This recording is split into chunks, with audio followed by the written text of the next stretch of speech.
Good afternoon, everyone. I am the Joplin, Missouri Fire Department Fire Chief, Mitch Randles. That's R-A-N-D-L-E-S. Our city has just faced its greatest challenge. We were struck by a EF5 tornado on May 22nd, 2011. It hit at 5:41 p.m. About 25% of our city has been destroyed. The tornado was on the ground for 22.1 miles, and it lasted for 38 minutes. And I'd be happy to take some questions from you. Yes? How are you handling the response to this incident? So, how we're handling the response to this incident. When the National Weather Service issued their alert, all 25 city sirens were activated and they operated properly. This gave us about 17 to 20 minutes of warning for residents to take shelter. Excuse me. The 80 members of the Joplin Fire Department have survived the storm, although 4 of us have lost our homes. My family moved into my office for the time being. 2 of our firehouses, Station 2 and Station 4, are totally destroyed, including all the equipment that was in them.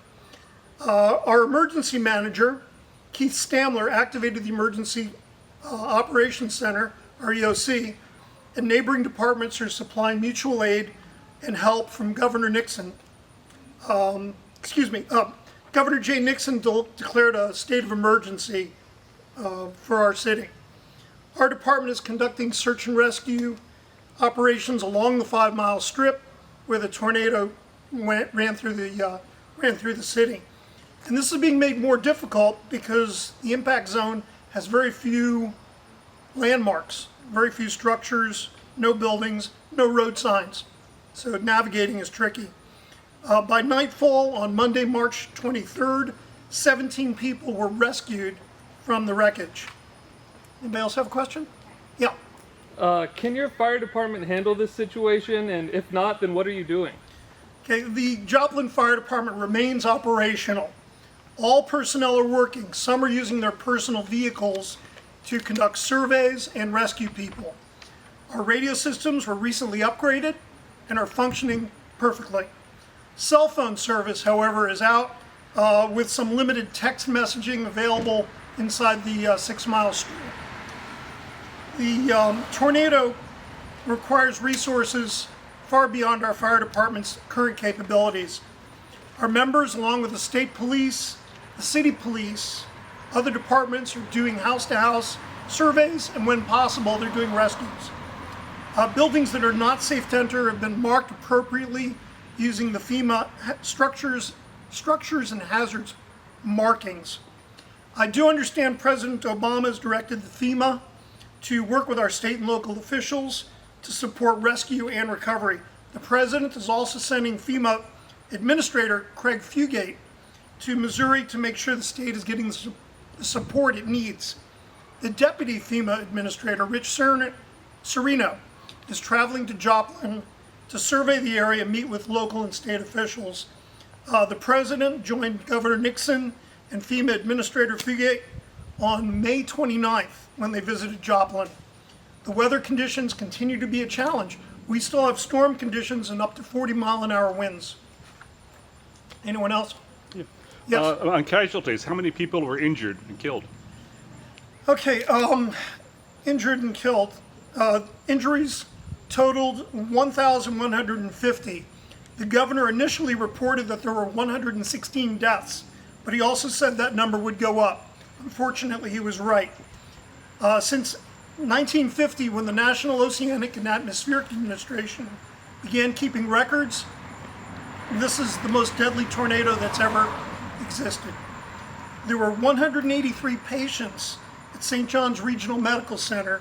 4 of them were killed. 100 of them were transferred to Freeman Hospital, which is at 932 East 34th Street. As of Wednesday, June 1st, 2011, Joplin has lost 134 lives. Anybody else? How soon will you be able to account for everybody? Well, how soon will we be able to account for everybody? Due to the extent of the damage, we anticipate a final account of about a week, within the week. This turned out to be about 11 days when everyone had been located. Wednesday, June 1st, 2011, there were 134 dead. That number grew when many of those that were injured did not survive.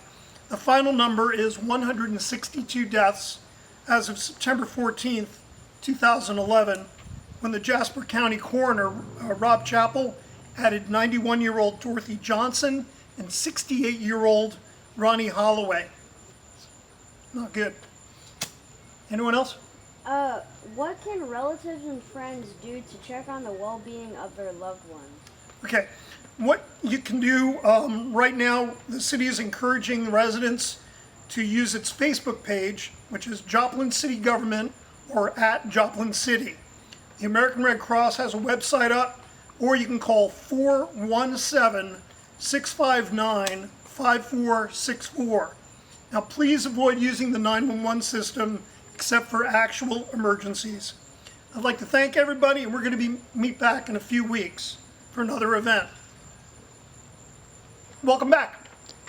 You had a question? What changes will you make for the future in another event like this? Okay. I've consulted with our EMS director, Dr. Jim Morgan, and I've come up with 8 recommendations. It may take a few minutes. The first is that we maintain a close relationship with your neighbors. During a disaster like this, emergency responders are going to be overwhelmed, as they were on May 22nd. You also want a firm relationship with community organizations nearby that can help. You know, formal memos of memoranda of understanding, they're good, but having friendly face-to-face discussions is a little more effective. Take this one step further, practice sessions or drills to give all the participants an idea of what is working and what is not. The second point is to train on the art of triage. We've discovered early that triage and treatment on scene were more effective than rapid transportation. The loss of St. John's Regional Medical Center forced us to look at on-scene treatment because there was nowhere to go. It's rare to lose a prime medical facility, and the new structure is designed to be more resistant to tornadoes. START triage means simple triage, rapid treatment. This allows the responders to assess a minimum of vital functions and treat abnormalities in defined ways. Since transportation was delayed due to resources, patients need to be continuously reassessed so they can be categorized by priority for transport. Another point is we need to have a uniform triage tagging system so all the agencies are using the same simple tags. After the tornado, our supply of tags was used up quickly. So we're going to make sure we have a better stock for the next emergency. The third recommendation is to integrate an incident command system and review it regularly, ICS. If you use the incident command system on a daily basis, crews will be well drilled in its use and understand its flexibility. People and positions change frequently, so constantly reviewing this lets the field units know who's in charge. Fourth, implementation of regular disaster drills. Although these drills may not be the favorite part of everyone's job, they've been proven to prepare communities on how to deal with disasters. They help us discover what our needs are. This tornado made believers of many providers in our area who in the past may have balked at participating in a drill. Although the loss of the hospital was never part of a drill or plan, the experience in doing triage with fake injuries and blood proved to be valuable. Fifth is to formulate plans for patient tracking and supply requisitions. For the fire department specifically, we need to have the ability to replace an entire fire station and equipment.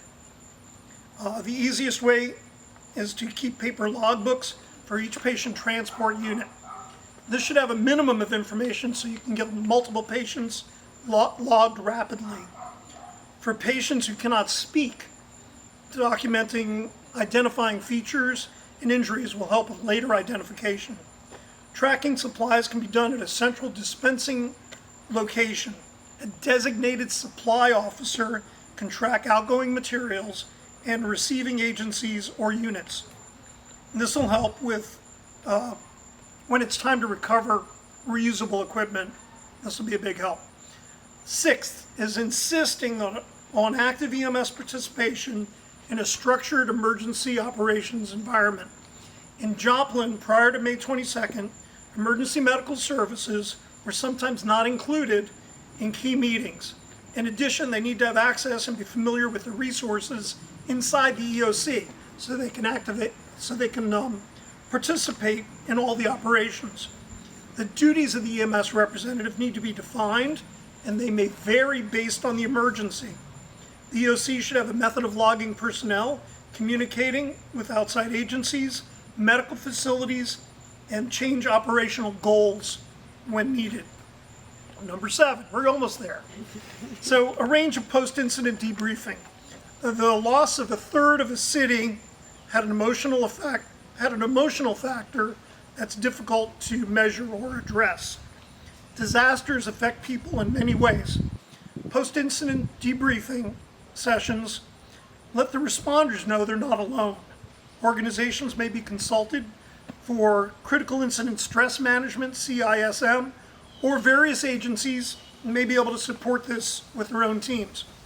Regardless of how it's done, providing CISM keeps providers mentally healthy and lets them continue to work safely. Finally, our 8th point is to learn to accept the fluidity of disaster. A disaster threatens infrastructures and how people conduct their lives. The same applies to response agencies and their personnel who work together during disasters and as circumstances constantly change. Factors like weather, personnel, location, supplies may be the reason why the disaster focus changes. All responders need to learn to adapt to changes, including on a minute-to-minute basis. Over time, the focus of the mission becomes more defined and less change will be required. That's all I got for that. Does that answer your question? Yes. You're welcome. Any further words? Okay.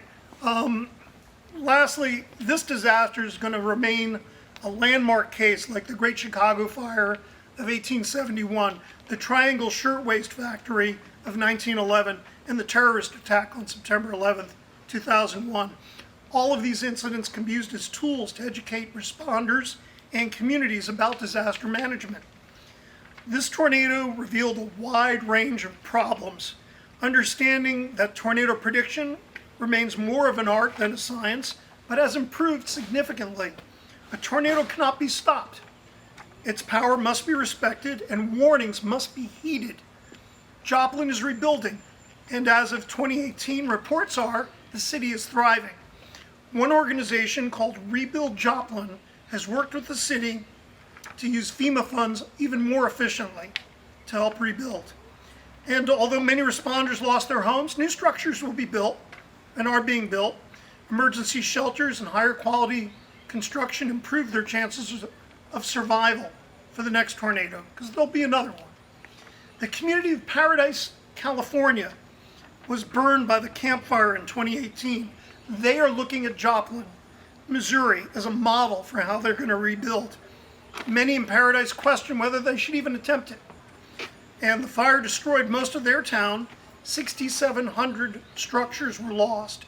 So the lessons learned in Joplin can certainly be applied to Paradise, California. So finally, thank you everyone for attending. You all have my contact information. We will schedule another press conference as needed. Thank you.